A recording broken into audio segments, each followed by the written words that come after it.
Hello everyone.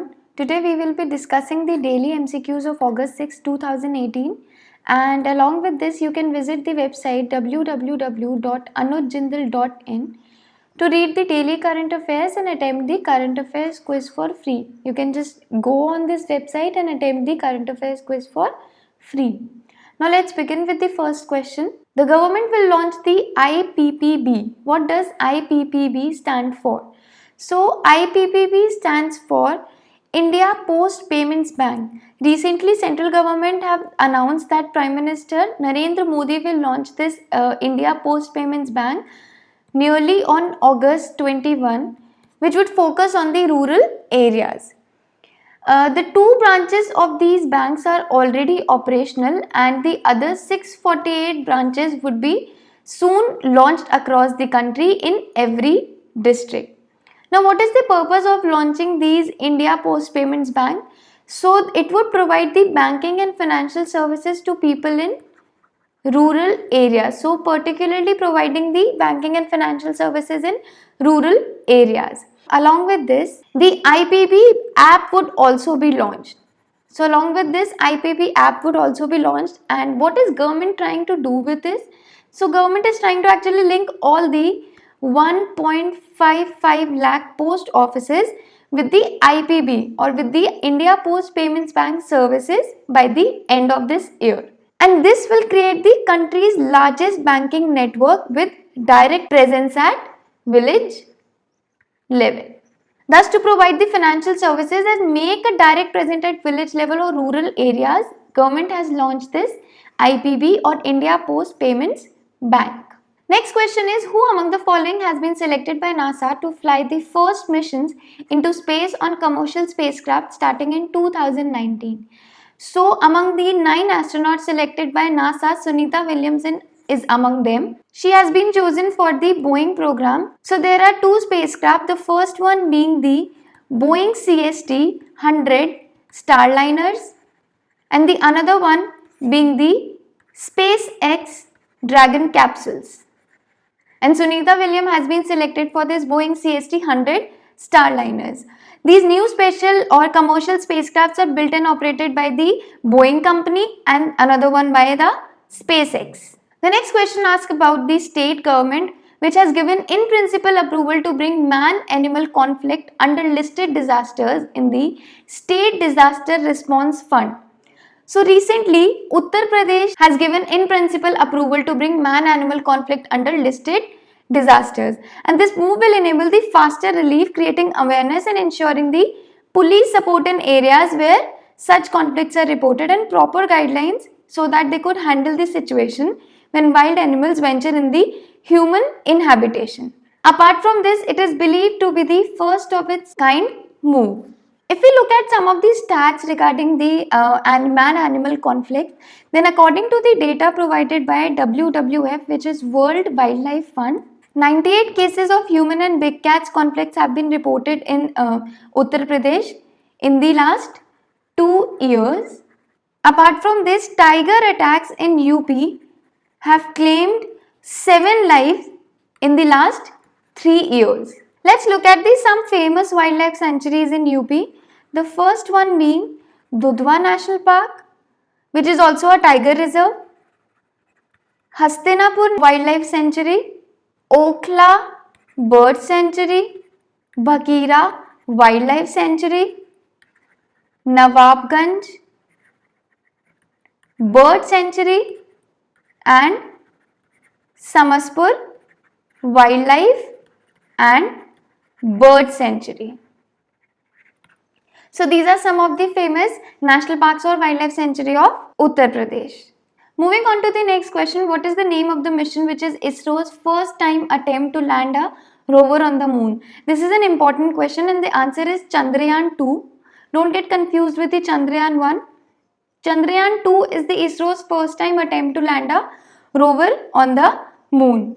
And this rover cost approximately rupees 800 crores to the ISRO. Recently, it has come to the notice that the second mission or India's second mission to the moon has been delayed till January 2019. So recently ISRO has faced some setbacks in less than a year. Therefore, they do not want to risk anything regarding this mission Chandrayaan-2. Now, what are these setbacks? So earlier this year, when ISRO launched the GSAT-6A, which is a military communication satellite, ISRO lost the communication with this satellite. Following the GSAT-6A, ISRO also recalled the launch of the GSAT-11 for additional technical checks. Apart from this, last September, the PSLV C-39 mission, which was carrying the IRNSS-1H navigation satellite, it failed after the heat shield refused to open and release the satellite. Therefore, after facing these setbacks, ISRO does not want to take any risk regarding the Chandrayaan-2 mission. Next question is, where is the Ranganathittu bird sanctuary located? So the Ranganathittu bird sanctuary, which is also known as Pakshi Kashi of Karnataka, is located in Karnataka, and it is believed to be the largest bird sanctuary of Karnataka. Let's look at some of the famous bird sanctuaries in India. Bharatpur Bird Sanctuary, which is in Rajasthan, and it is now known as the Keolado National Park. The Chilika Bird Sanctuary, which is in Odisha. Sultanpur Bird Sanctuary, which is in Gurgaon. The Nal Sarovar Bird Sanctuary, which is in Gujarat. There is one Salim Ali Bird Sanctuary, which is in Goa. Don't confuse Salim Ali Bird Sanctuary with the Salim Ali National Park, which is in Jammu and Kashmir. So Salim Ali National Park is in Jammu and Kashmir, and Salim Ali Bird Sanctuary is in Goa. Another one being the Vedanthangal Bird Sanctuary, which is in Tamil Nadu. Atappaka Bird Sanctuary is in Andhra Pradesh. So these are some of the famous bird sanctuaries of India. If you keep on revising these bird sanctuaries, it is not difficult to remember the states in which these bird sanctuaries are located. Next question is, which is the world's biggest market for stocks according to Bloomberg? Now, what is the reason behind asking this question? So recently, Japan has actually overthrown China and has come up to the second position in terms of the biggest market for stocks. So this data has been first of all compiled by Bloomberg. US is at the first position with approximately $31 trillion of the stock market value. Second being Japan at 6.17 trillion. Japan has recently overcome China, which is now at the third position with 6.09 trillion of stock market value. Next question is, which country has developed graphene-based electronic tattoo to monitor health parameters in real time? Now, this is a very important question, as this is the first time China or the Tsinghua University in China has developed this skin-like electronic tattoo that can be used to monitor the health parameters such as blood pressure or the body temperature in the real time. These are graphene-based tattoos which can easily be transferred onto various surfaces such as the human skin, leaves or silk. What is this graphene? So graphene is a super thin material with excellent flexibility and conductivity, which is an ideal material for electronic skin. Apart from this, it could also be attached to the masks or throats to measure the body signals such as breathing, heartbeat or voice modulation. So there are various uses of this graphene based electronic tattoo which is recently developed by China. Which country plans to change the law for organ and tissue donation to address the urgent need for organs within Indian origin community in the country? So United Kingdom or UK has come up with the changes in the law so that they could incorporate or opt-in systems similar to India, whereby families' decision to donate organs of their loved ones after the death. This will come into effect in England from 2020, and this is the part of the drive to help the BAME people.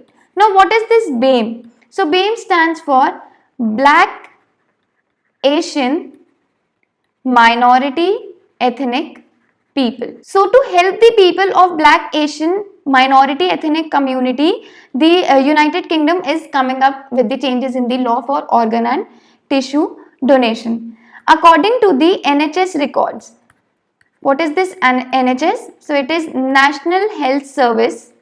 So according to NHS record, only 7% of donors were from the BAME background in the year 2017, with Indians accounting to just 1.9%.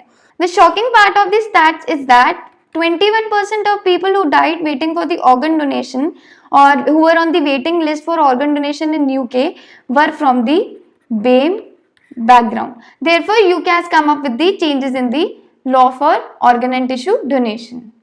Next question is, the Reserve Bank of India's Industrial Outlook Survey for the manufacturing sector indicates that BEI for the quarter ahead fell from 115.8 for the March 2018 quarter to 114.1 for the June 2018 quarter. So in the quarter ending March 2018, the BEI index fell from 115.18 to 114.1 in the quarter ending June 2018.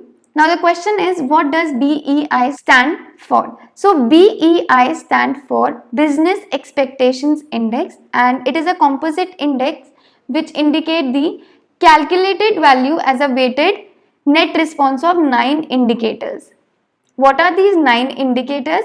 So first one being overall business situations, second one being the production, third is the order books, fourth is the inventory of raw material, fifth inventory of finished goods, next being the profit margins, seventh employment, eighth the exports, and capacity utilization is the ninth indicator. Apart from this, the business expectation index gives a snapshot of the business outlook in every quarter. So the reading above 100 indicates expansion, while one below the 100 signals contraction. So above 100 is expansion and which is less than 100 shows contraction. The last question is, who won the World Championships 2018 of Badminton in women's singles category?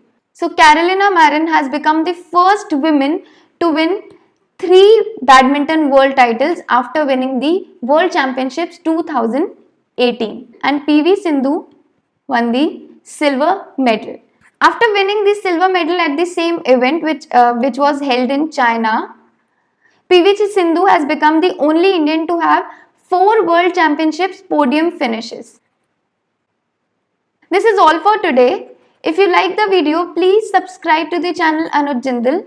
Do come up with the feedback in the comment section below, and we have a YouTube community as well where we post the daily current affairs quiz and the courses available. You can join our Facebook, Telegram and WhatsApp group. The links are already mentioned in the description. We are also available on Twitter at handle AnujJindal01. We have Infinity app, which is an Android app on Google Play Store. You can download it and access all the material on your mobile phones. Thank you for watching the video.